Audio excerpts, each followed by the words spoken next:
Breaking news మీడియాకు Mohan Babu audio సందేశం పంపించారు. జరిగిన ఘటనపై బాధపడుతున్నట్లుగా మోహన్ బాబు తెలిపారు. జర్నలిస్టులను కొట్టాలని దైవ సాక్షిగా నేను అనుకోలేదు. విజయవాడలో ఒకప్పుడు నేను కూడా ఉద్యోగినే అని చెప్పారు. ఆయన కొట్టడం తప్పే, కానీ సందర్భాన్ని మీరు కూడా అర్థం చేసుకోవాలి అని చెప్పి మోహన్ బాబు ఒక ఆడియో నోట్ను విడుదల చేశారు. సో దానికి సంబంధించి మనం చూస్తున్నాము. జర్నలిస్ట్ని కొట్టాలని దైవ సాక్షిగా నేను అనుకోలేదు, కొట్టాలనే ఉద్దేశం కూడా నాకు లేదు. విజయవాడలో ఒకప్పుడు నేను కూడా ఉద్యోగినే, కొట్టడం తప్పే, కానీ సందర్భాన్ని మీరు కూడా అర్థం చేసుకోవాలి అని చెప్పి మోహన్ బాబు చెప్తూ ఉన్నారు. అందరికీ నమస్కారం. రెండు రాష్ట్రాల్లో ఉన్నటువంటి తెలుగు ప్రజలకు, భారతదేశంలోనూ యావత్ ప్రపంచంలోనూ ఉన్నటువంటి తెలుగు మిగతా భాషలలోని అభిమానులకు, నా శ్రేయోభిలాషులకు, ఆత్మీయులకు, ప్రజాప్రతినిధులకు, రెండు రాష్ట్రాల ముఖ్యమంత్రులకు, మీడియా ప్రతినిధులకు నా హృదయపూర్వక నమస్కారాలు. గత 4 రోజులుగా ఏమేమి జరుగుతున్నదని అందరికీ తెలుసు. ముఖ్యమంత్రులు కూడా తెలుసుంటుంది, ఎందుకంటే వాళ్ళు ఎన్నో సమస్యలతో తలమునకలై ఉంటారు. కానీ ఎవరో ఆయన పర్సనల్ సెక్రటరీస్ చెప్పుండొచ్చు. నా హృదయంలో ఉండే ఆవేదన ఏమిటంటే, కుటుంబ సమస్యల్లో ఎవరైనా పర్మిషన్ లేకుండా ఇతరులు జోక్యం చేసుకోవచ్చా? మీరే ఆలోచించండి. 100కి 100% అనాల్సిన అవసరం లేదు. కనీసం 95-99% కుటుంబ సమస్యలు ఉంటూ ఉంటాయి. అంటే మేమంతా నటులం కాబట్టి మా విషయాలు, పాపులర్గా ఉన్నటువంటి రాజకీయ నాయకుల విషయాలు, కొంతమంది ఉన్నవి లేనివి, లేనివి ఉన్నవి చెబుతూ ఉంటారు. చెప్పేవాడు కూడా ఆలోచించాలి, వాళ్ళ మనసులు, వాళ్ళ కుటుంబ సమస్యలు అని. ఇదంతా ప్రజలకు తెలుసు. కానీ ఎందుకులే మన పనులు మనం చేసుకుందాం అని అందరూ సైలెంట్గా ఉన్నారు. ఇప్పుడు ప్రజలు కూడా, కొంతమంది రాజకీయ నాయకులు కూడా ఆలోచించుకోవాల్సిన విషయం. విజువల్స్ చూడండి, టీవీల్లో వస్తున్నాయి, సోషల్ మీడియాలో వస్తుంది. రాత్రి 8 గంటలకు గేటు తోసుకుని నా బిడ్డ మనోజ్ కుమార్ వచ్చాడు. అది రైటా రాంగా పర్సనల్ విషయం, తర్వాత మాడుకోవచ్చు. పత్రికాధిపతులు, అది పత్రికా సోదరులు 4 రోజుల నుంచి నా ఇంటి ముందు మనుషులను పెట్టుకుని, వ్యాన్లు పెట్టుకుని అలా ఉండడం ఎంతవరకు న్యాయం? నేను అప్పటికీ బయట పోతున్నప్పుడు చెప్పాను, అందరికీ నమస్కారం అయ్యా, మీకు కుటుంబ సభ్యులు ఉన్నారు, దయచేసి నా సమస్యను నేనే పరిష్కరించుకుంటాను నా బిడ్డలతో, దీన్ని చిలవలు పరవలు చేయొద్దండి, దయచేసి నన్ను గౌరవించండి, నేను ప్రజలకు ఏం చేస్తున్నాను ఒక విద్య ద్వారా అనేది మీకు తెలుసు, నటుడిగా మీ అందరికీ తెలుసు, ఒక రాజ్యసభ సభ్యుడిగా మీకు తెలుసు, ఎంత క్లీన్ చిట్టుతో వచ్చానో రాజ్యసభ సభ్యుడిగా. నా హృదయంలో ఉండే ఆవేదన చెప్పనలవే కాదు, మీకే చెప్పాలి. ఈ రోజున ఈ మీడియా సోదరులు ఎంత కల్పితాలు, ఎంత నెగటివిటీ నన్ను గురించి చెప్తున్నారో మీ అందరికీ తెలుసు. దానికి నేను బాధపడడం లేదు.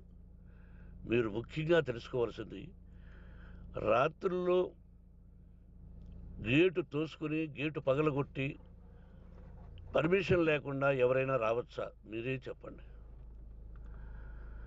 వచ్చిన వాళ్ళు అందరూ మీడియా సోదరులా, లేకపోతే ఇంకెవరైనా నా మీద పగ, రాగద్వేషాలతో ఏదో ఒక ఛానల్ చేతిలో పెట్టుకుని అలా వచ్చి ఉంటారేమో సందేహం. కానీ వాళ్ళను కొట్టాలని, తిట్టాలని మనసా వాచ దైవ సాక్షిగా నేను అలా ఆలోచించేవాడిని కాదు. ఎందుకు వాళ్ళు ఉద్యోగస్తులు, నేను కూడా ఉద్యోగస్తునే, అందరం కూలివాళ్ళం. భగవంతుడు ఇస్తుంటాడు మనకు కూలి. ఎవరికి ఏమిటనేది ఆయన నిర్ణయిస్తాడు. ఇది మీ అందరికీ తెలుసు. వాళ్ళకు నేను చెప్పినా వినకుండా ముందు నమస్కారం పెట్టాను. అయినా అతను నేను కొట్టామనే చెప్తున్నారు తప్ప మైక్ తీసుకెళ్ళి నోట్లో పెట్టాము, నా కన్ను పోవలసింది. కన్ను పోయి ఉంటే అప్పుడు నేను కేసులు పెట్టాలి. నా కన్ను పోలేదు, కొంచెం తగిలింది కంటి కింద, నేనే ఎస్కేప్ అయ్యాను. లేకపోతే నా జీవితం గుడ్డిదయ్యేది. అతనికి తల కాదు, చెంప మీద తగిలిందన్నారు. ఓకే, ఆ చీకట్లో ఎలా జరిగిందన్నది వాస్తవమే. మైకు లాక్కోవడం, వాడు నన్ను కేకలేయడం, ఆ దీనిలో ఘర్షణ జరిగింది. నేను కొట్టిన దెబ్బ అతనికి తగిలింది అన్నారు. దానికి హృదయపూర్వకంగా బాధపడుతున్నా. అతను నాకు తమ్ముడే. ఒక తల్లి బిడ్డలం కాకపోయినా I love them, I like them. అటువంటిది ఈ రోజుకి బాధపడుతున్నా నేను. అయ్యో, అతని భార్య ఎంత బాధపడుతుందో, అతని పిల్లలు ఎంత బాధపడుతున్నారో అని నేను ఆలోచిస్తున్నా.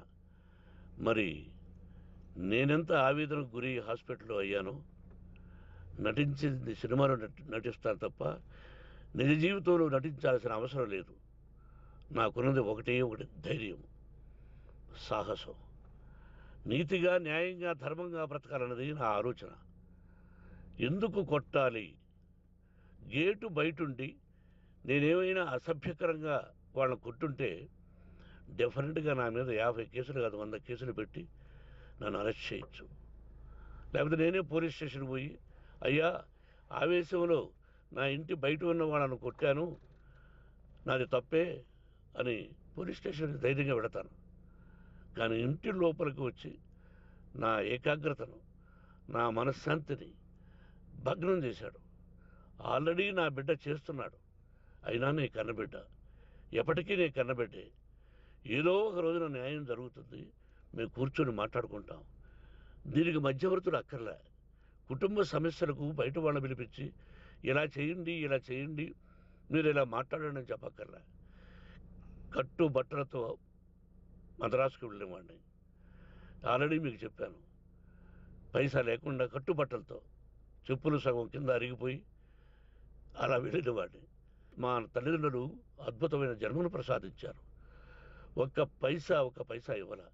నా కష్టార్జితంతో నేను సంపాదించి ఈరోజు నేను కులమతాలకు అతీతంగా 25% ఫ్రీ ఎడ్యుకేషన్ ఇస్తూ, నా స్థాయిలో నాకు తగిన సహాయం చేసుకుంటూ, వరద బాధలు వచ్చినా, ఇంకోటి వచ్చినా, అన్నయ్య ముఖ్యమంత్రిగా ఉన్నప్పుడు కూడా ఎన్నో చేశాను. బట్ అవి మర్చిపోయి ఈరోజు కొట్టింది మాట్లాడుతున్నారు.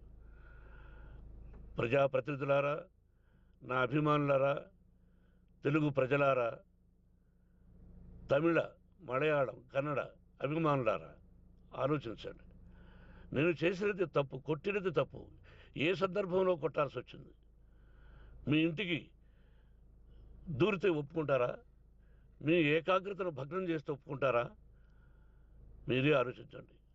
న్యాయాధిపతులు కానీ, ప్రజాప్రతినిధులు కానీ, అభిమానులు కానీ, వ్యాపారస్తులు కానీ, ఇదే మీడియా ప్రతినిధులు కూడా వాళ్ళ ఇళ్ళలోకి ఎవరైనా దూరి, ఏయ్ మన గురించి ఇలా రాశావు అని ఆ ఇళ్ళల్లోకి ఒక 10 మంది వెళితే వాళ్ళు దండం పెట్టి పంపిస్తారా?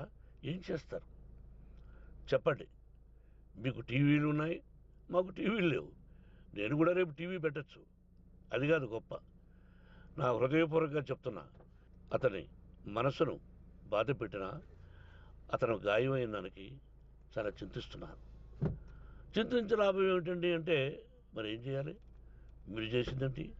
మళ్ళీ చెప్తున్నా, అసలు అతను నిజంగా జర్నలిస్టా కాదా అని ఆ చీకట్లో నాకు ఎలా తెలుస్తుంది? టీవీ 9 అని నాకు ఎలా తెలుస్తుంది? ఏదో ఒక కంటి మీదకి ఒక మైక్ వచ్చింది, దానికి అబక్కం లాక్కున్నాను. ఇది వాస్తవమే.